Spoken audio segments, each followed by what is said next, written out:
bonjour à toutes et à tous, bienvenue sur cette chaîne. Aujourd'hui, on vous plonge au cœur de l'actualité politique béninoise. Depuis quelques jours, l'opinion publique est animée par une polémique au sein du parti politique UPR qui est né de la fusion des partis UP et PRD. Selon la polémique, le processus de cette fusion n'avait pas abouti.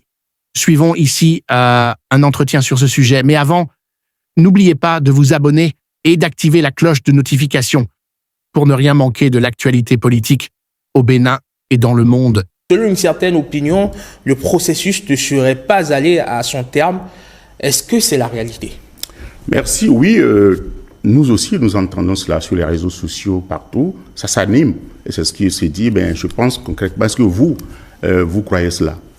Nous sommes un grand parti politique, un parti sérieux. Aurions-nous pu faire cela? Ne pas conduire un processus dans les règles de l'art, le processus pareil?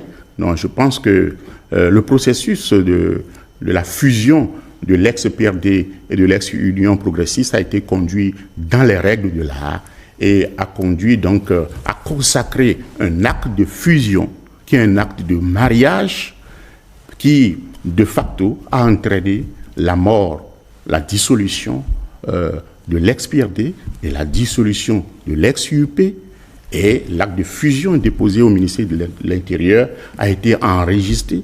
Et le ministère de l'Intérieur nous l'a notifié, après nous avoir aussi notifié la dissolution des deux anciens partis politiques.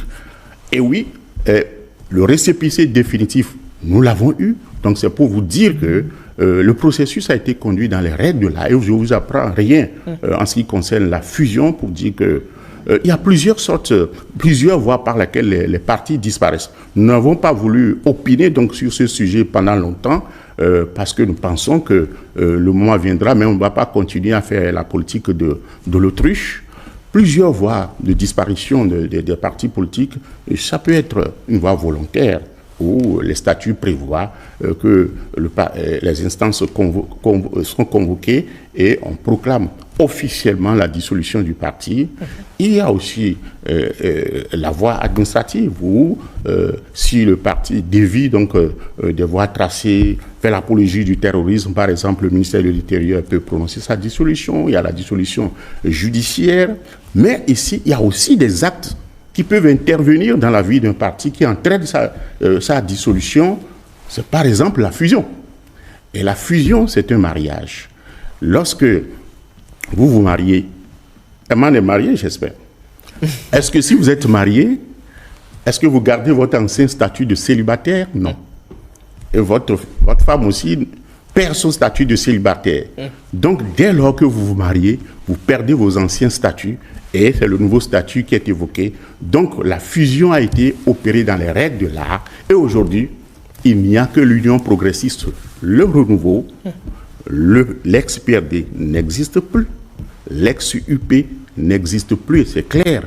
Les anciens militants de ces deux entités sont ensemble aujourd'hui dans l'Union progressiste, le renouveau, dans nos structures, dans nos cellules, nos sous-sections, et travaillent en symbiose pour les idéaux du parti. Donc, tout ce qui se dit sur les réseaux sociaux, nous laisserons les réseaux sociaux donc dire ce qu'ils doivent dire. Très bien.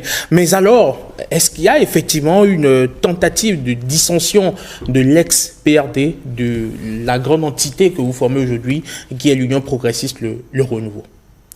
L'ex-PRD n'existe plus.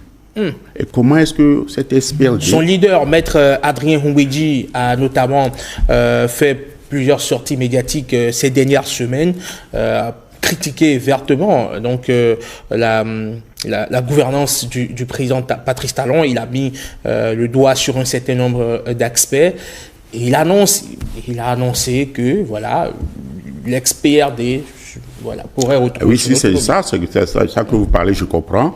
Nous n'avons reçu aucune demande formelle dans ce sens. Si nous recevons cette demande, nous sommes prêts à répondre devant toutes les instances, mais ce que je puis vous confirmer encore, c'est que lorsqu'il y a fusion, le patrimoine des anciens partis les patrimoines sont transférés au nom donc du nouveau parti. Donc les logos, les noms, les slogans, tout ça de ce qui appartient aux anciens partis ne sont plus, sont dans le domaine public et soit appartiennent au nouveau parti et les anciens partis ne peuvent plus les revendiquer. Donc c'est ce que je peux vous dire.